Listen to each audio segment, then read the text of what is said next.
ஆண்டவராகிய தேவன் இன்று தியானத்துக்காக தருகிற வேத வாக்கியம் மத்தேயு 15வது அதிகாரம் 28வது வசனத்தை ஒரு விசை வாசிக்க கேட்போம். 28. இயேசு அவளுக்கு பிரதியுத்தரமாக, இயேசு அந்த ஸ்திரீக்கு பிரதியுத்தரமாக, ஸ்திரீயே, பொன்னே, உன் விசுவாசம் பெரிது, உன்னுடைய விசுவாசம் பெருசு, நீ விரும்புகிறபடி உனக்கு ஆக கடவுது என்றார். அந்நேரமே அவள் மகள்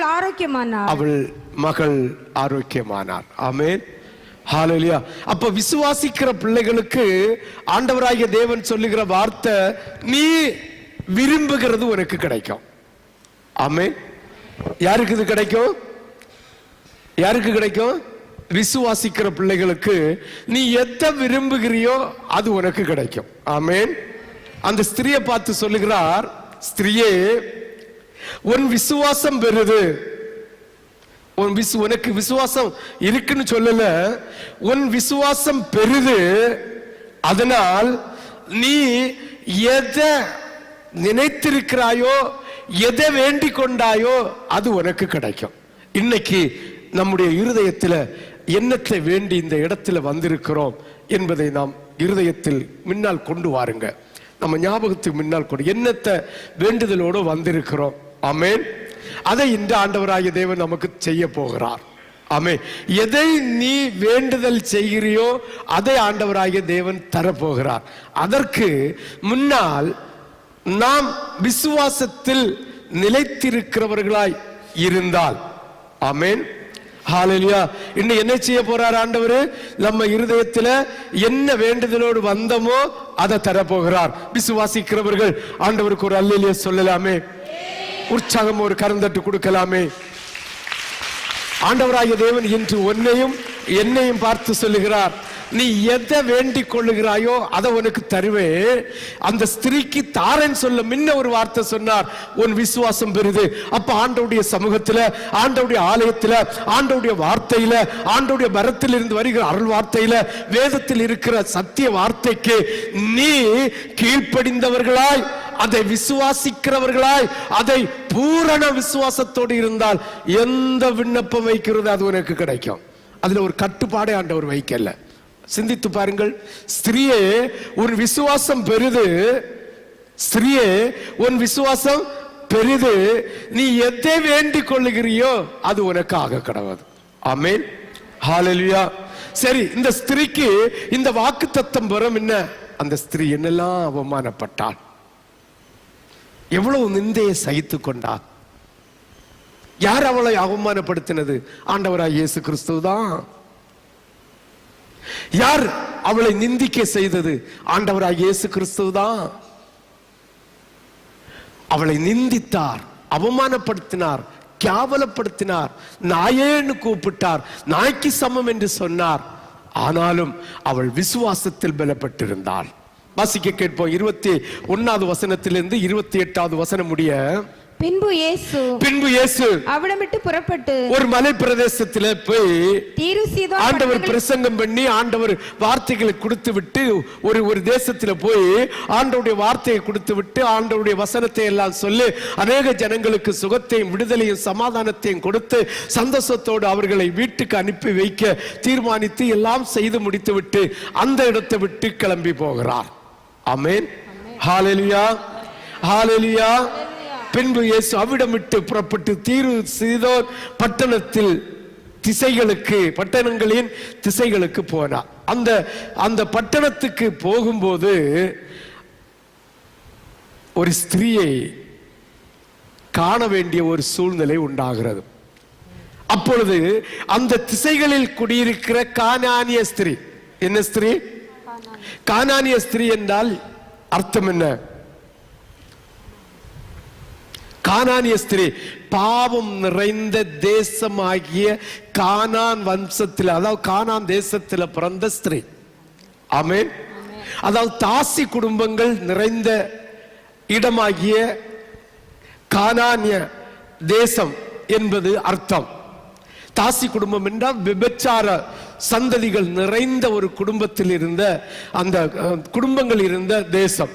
அதான் கானானிய ஸ்திரீ எப்படி? அப்பொழுது அந்த திசைகளில் குடியிருக்கிற கானானிய ஸ்திரீ ஒருத்தி அவரிடத்தில் வந்தார். ஹல்லேலூயா, ஹல்லேலூயா. அப்ப நாம் அத்தனை பேரும் உலகத்துல பாவிகளாக இருந்து மனம் திரும்பி பரலோகத்துக்கு போவதற்காக, ஆண்டவரிடம் இருந்து விடுதலையை பெற்றுக் கொள்வதற்காக, ஆண்டவரிடம் இருந்து சுகத்தை பெற்றுக் கொள்வதற்காக, ஆண்டவரிடம் இருந்து சமாதானத்தை பெற்றுக் கொள்வதற்காக, ஆண்டவரிடமிருந்து மகிமையை பெற்றுக் கொள்வதற்காக இந்த இடத்தில் வந்திருக்கிறோம். இதே போலதான் கானானிய ஸ்திரீயாகிய ஒரு பொம்பளை ஆண்டவரிடத்தில் விடுதலை பெறுவதற்காக வந்தாள். ஆமென். விடுதலை பெறுவதற்காக வந்தாள். ஆமென் சொல்லலாமே. கானானிய ஸ்திரீ ஒருத்தி அவரிடத்தில் வந்து, ஆண்டவரே, தாவீதின் குமாரனே, எனக்கு என்ன செய்யணும்? என்ன செய்யணும்? இறங்கும் என்று சொன்னார். ஆமென், ஆமென், ஹல்லேலூயா. நம்ம வந்தாலும் என்ன செய்கிறோம்? கையை கட்டிட்டு நிக்கிறோம். ஆண்டவரே,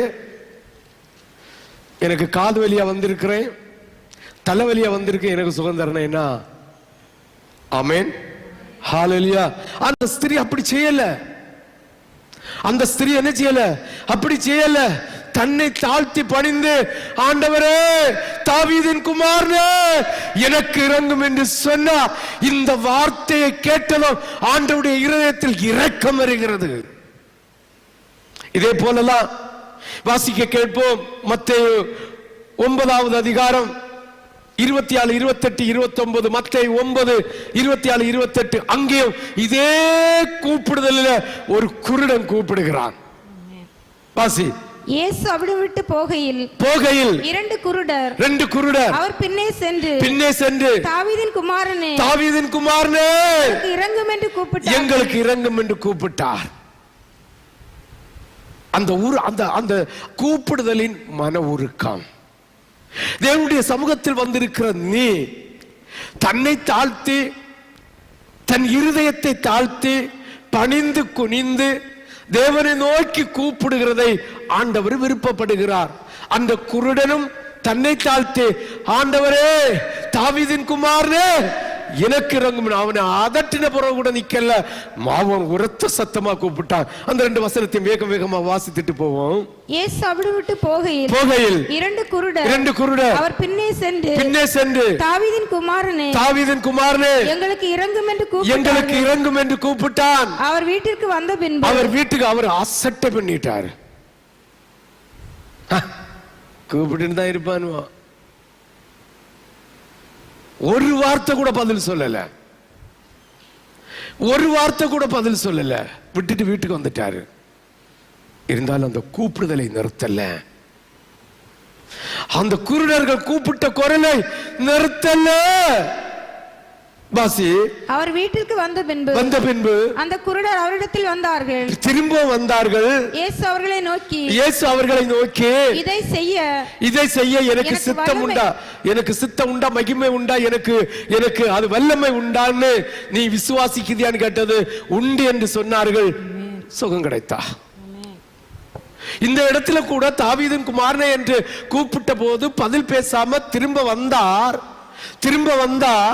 வந்து அந்த அவர்களை திட்டவோ அசட்டை பண்ணவோ செய்யல. அந்த வார்த்தை கூப்பிட்டதை அசட்டை பண்ணிட்டு மட்டும் வந்தார். திரும்பவும் வீட்டுக்கு போய் ஆண்டவரேன்னு கூப்பிட்ட மாத்திரத்தில் இறக்கப்பட்டார். குருடனுடைய கண்கள் திறந்தது.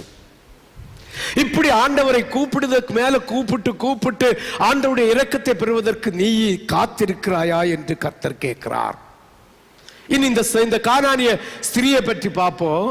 இந்த கானானிய ஸ்திரீ, பாவியா இருந்த ஸ்திரீ, அவளுடைய மகளுக்கு ஒரு வியாதி, பிசாசின் போராட்டத்தினால் அவ்வளவு கொடுமைப்படுத்திக் கொண்டிருக்கிறார். அவள் போகாத ஆஸ்பத்திரி இல்லை. நம்ம அதானே செய்வோம் இல்லையா? ஃபர்ஸ்ட்ல என்னெல்லாம் வந்தோடனே ஆண்டவரை தேடி பார்ப்போம். ஆண்டவர் ஒரே மணிக்கூருக்குள்ள 10 நிமிஷத்துக்குள்ள அந்த சுகம் தரலைங்க. ஆண்டவராவது நம்ம போவோம், எல்லாம் பார்ப்போம், சென்று ஆஸ்பத்திரிக்கு போவோம். ஆமென் சொல்லு. ஆமே. அதே போல இந்த கானானிய ஸ்திரீ ஆண்டவரை காண முன்ன கண்டபுறம் அல்ல, காண முன்ன ஆண்டவரேன்னு கூப்பிட முன்ன நிறைய வைத்திட்ட, நிறைய காரியத்தை செய்து பணத்தையும் செலவழித்தால். தங்களுடைய ஆஸ்தியும் செலவழித்து நேரத்தையும் செலவழித்தால் பிள்ளையுடைய வியாதி சுஸ்தமாகல. ஆமென், ஹalleluya. அப்ப ஆண்டவரை நோக்கி போறா, ஆண்டவரை காணுகிறாள், ஆண்டவரை தேடுகிறாள்.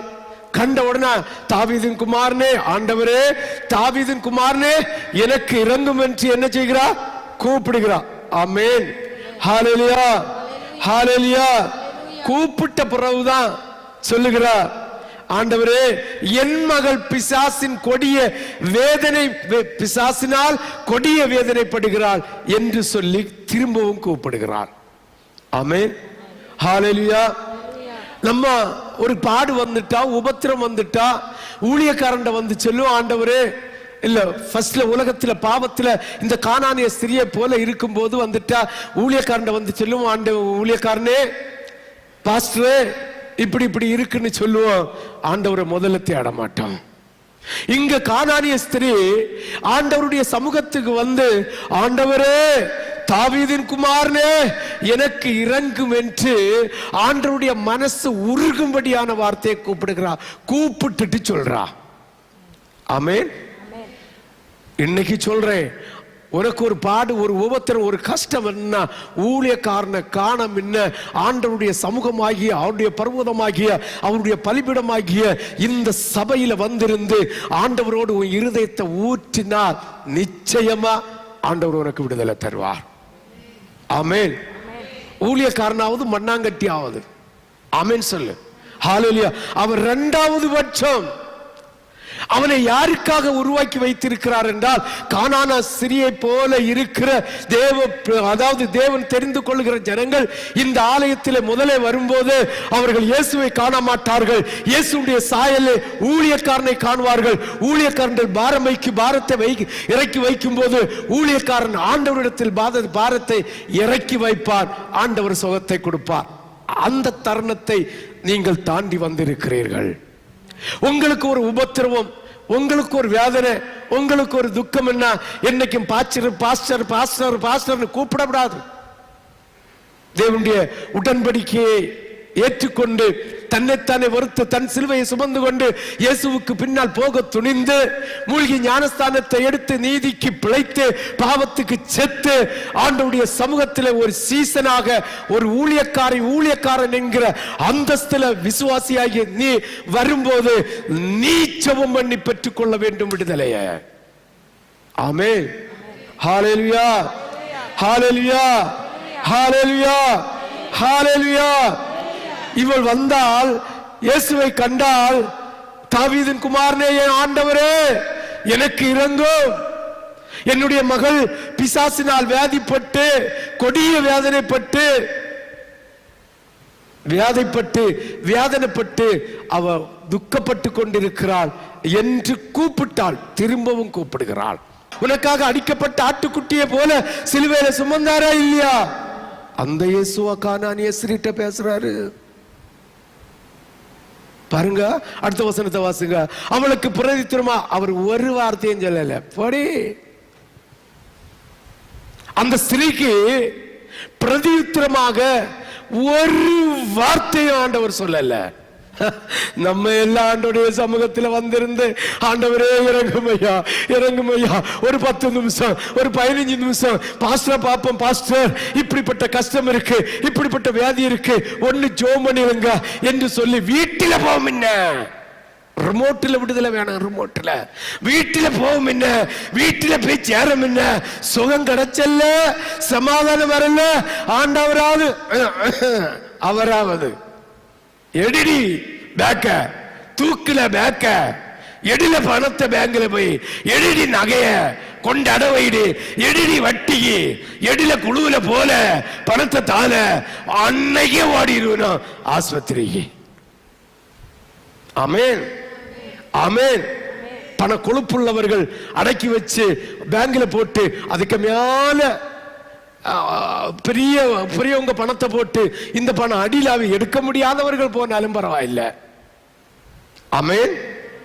வட்டிக்கு நகாட வச்சு குழுவுல போய் கடன் வாங்கி எங்க ஓடணும்? ஆஸ்பத்திரி. இந்த ஸ்திரியை ஒரு வார்த்தை ஆண்டவர் பேசல. ஆனால் அவருடைய மனம் உருகிட்டு கூப்பிட்ட குரல், தாவீதின் குமாரனை விழிச்ச எனக்கு இறங்கும்னு சொன்ன குருடனை ஆண்டவராகிய தேவன் திரும்ப திரும்ப அவரை உபத்திரவம் செய்ததினால் சுகத்தை கொடுத்த ஆண்டவர் இருதயம் உருகிட்டு, ஆனாலும் திரும்பி பார்க்கல. மணவாட்டி சபையில ஒரு மணவாட்டியாக தேவனுடைய ராஜ்யத்துக்கு போவதற்காக சீயோனை சஞ்சரிப்பதற்காக யாத்திரை செய்கிற விசுவாசிகள் இன்று ஆண்டவர் இன்று பதில் தரல, ஞானம் தரல, 3 நாள் தரல, நேரத்தை கூப்பிட்டேன், முந்தா நாள் கூப்பிட்டேன். ஆண்டவர்கிட்ட ஒரு எக்ரிமெண்டே வச்சிருவேன். ஆண்டவரே 3 நாள் பாப்பேன், சுகம் தரலைங்க தான் ஓடிடுவேன். எங்க நீ போ, உன் சரீரத்துல இந்த இங்கிலீஷ் மருந்தை தெளித்து ஒரு கிட்னி போவ, இல்லைங்க ஒரு சரீரத்தை கிழிக்க, இல்லைங்க ஒரு ஹார்ட் போவ செய். யாருக்கு கேடு? உன்னுடைய சரீரத்திற்கும், உன்னுடைய குடும்பத்துக்கும், உன்னுடைய பணத்துக்கும் தான் கேடு. ஆமென். உன்னுடைய ஆவி நஷ்டப்பட்டு போகிறது, உன்னுடைய பரிசுத்த ஆவி விழுந்து போகிறது. அவர் உன்னை விட்டு போய்கொண்டே இருப்பார். அவர் உன்னோடு உறவாட மாட்டார், உன்னோடு அசையவும் மாட்டார், நெருங்கவும் மாட்டார்.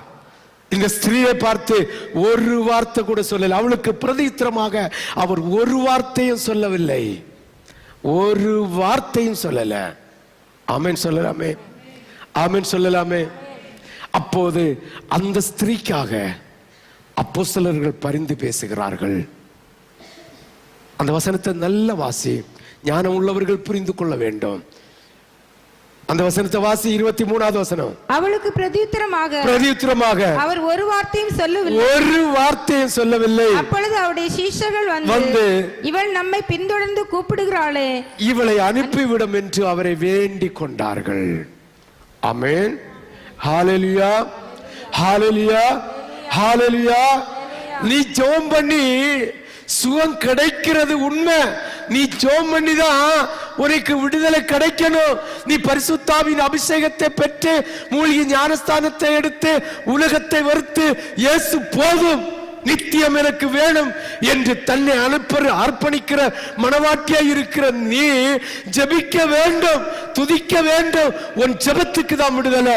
ஆனால் உன் ஜெபத்தில் வேண்டுதலுக்காக அங்கு ஒரு அப்போஸ்தலன் வேண்டுதல் செய்தாகணும். ஆமென்.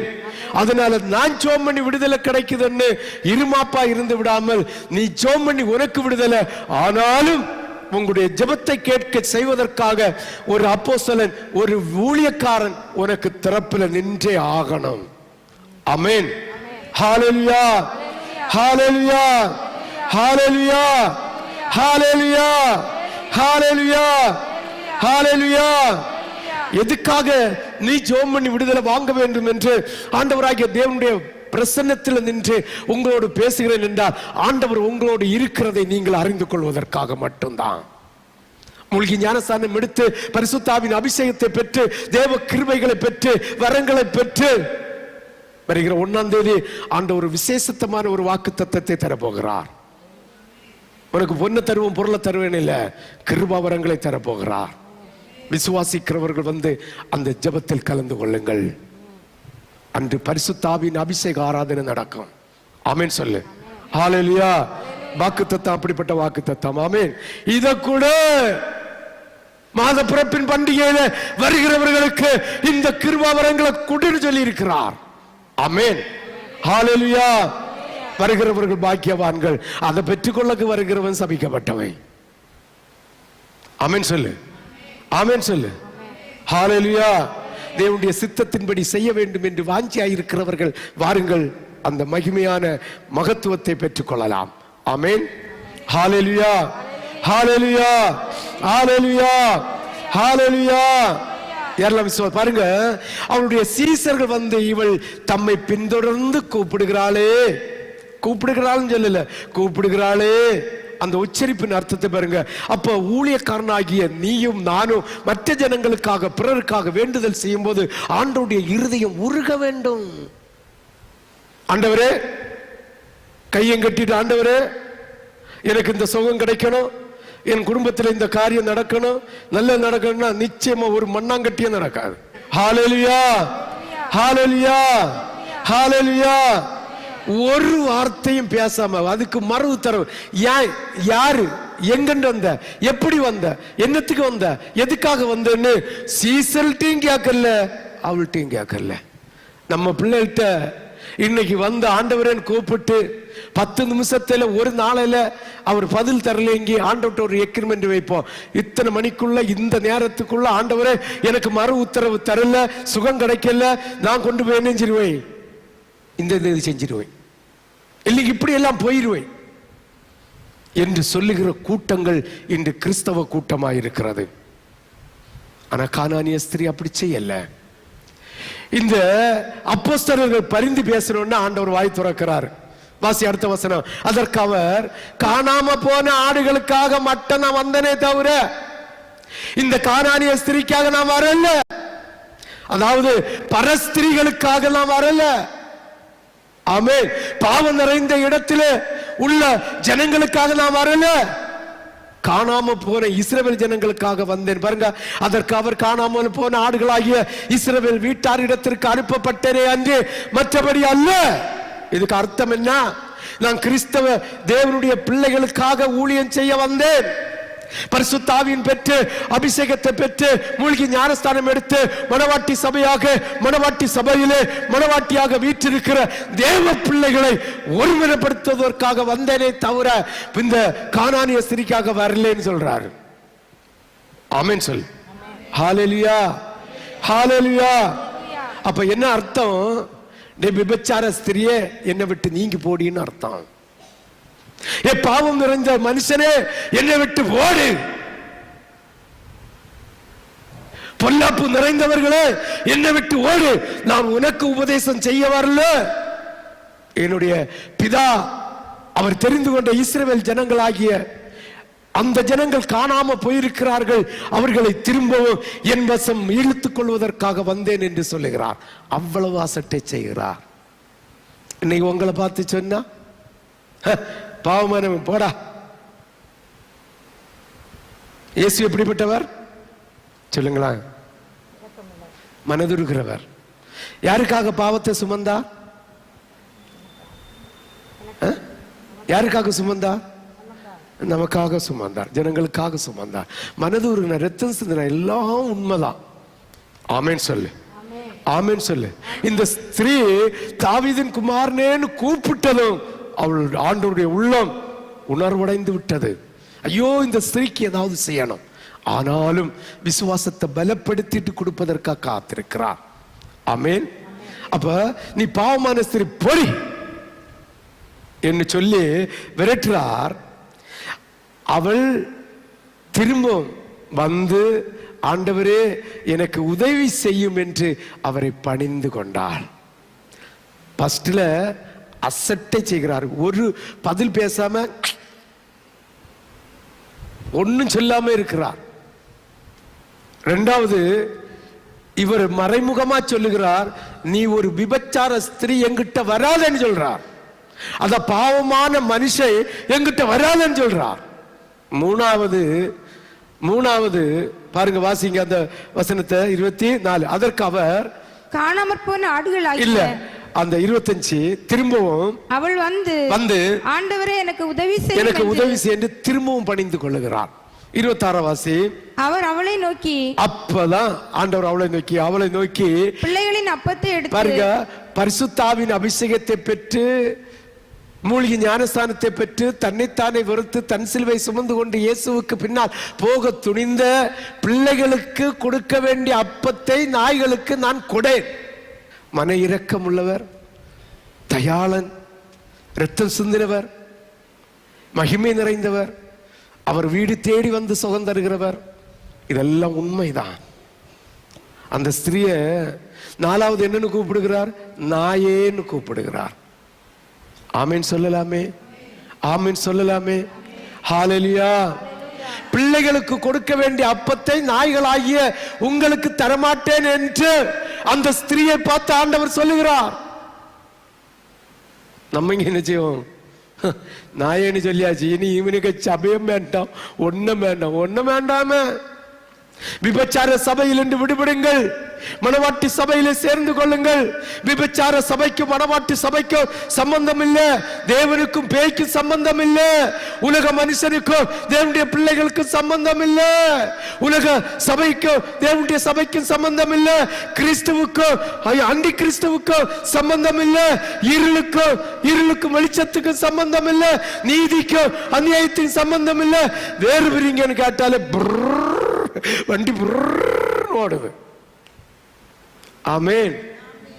அப்ப நாயேன்னு சொன்னா எப்படி போயிருக்கும்?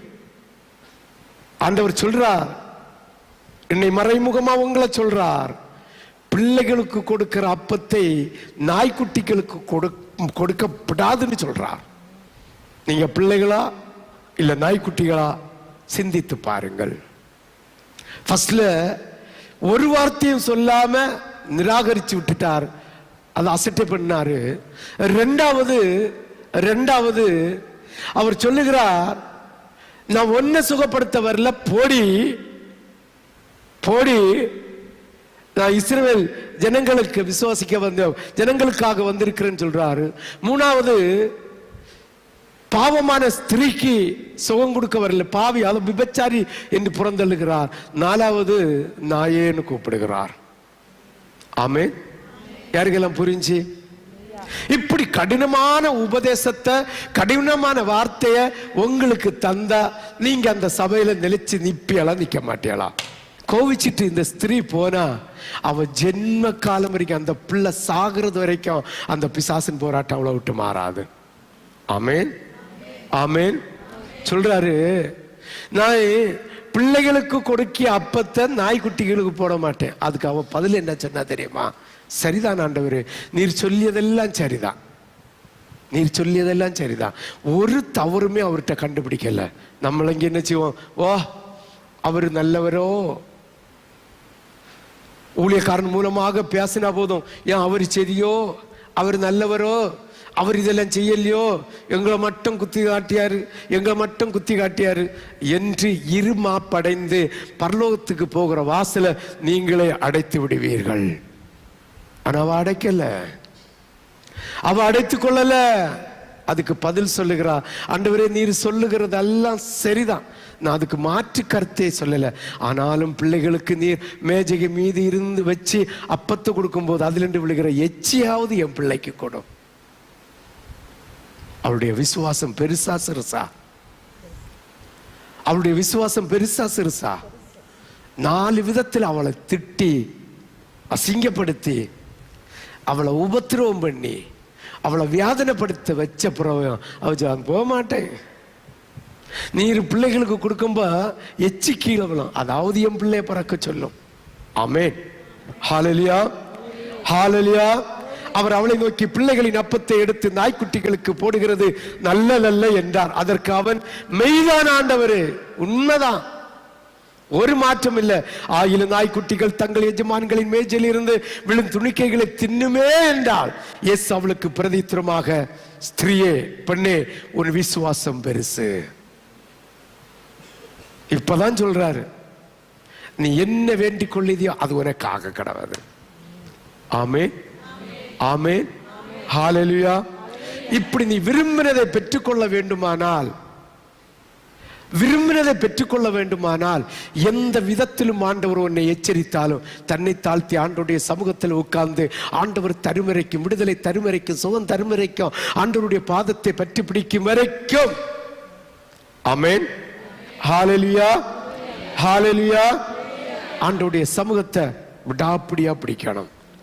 பிடிப்பீங்களோ பிடிக்க மாட்டீங்களோ எனக்கு தெரியல, ஆண்டவருக்கும் உங்களுக்கும் உள்ள காரியம். ஆமென் சொல்லலாமே.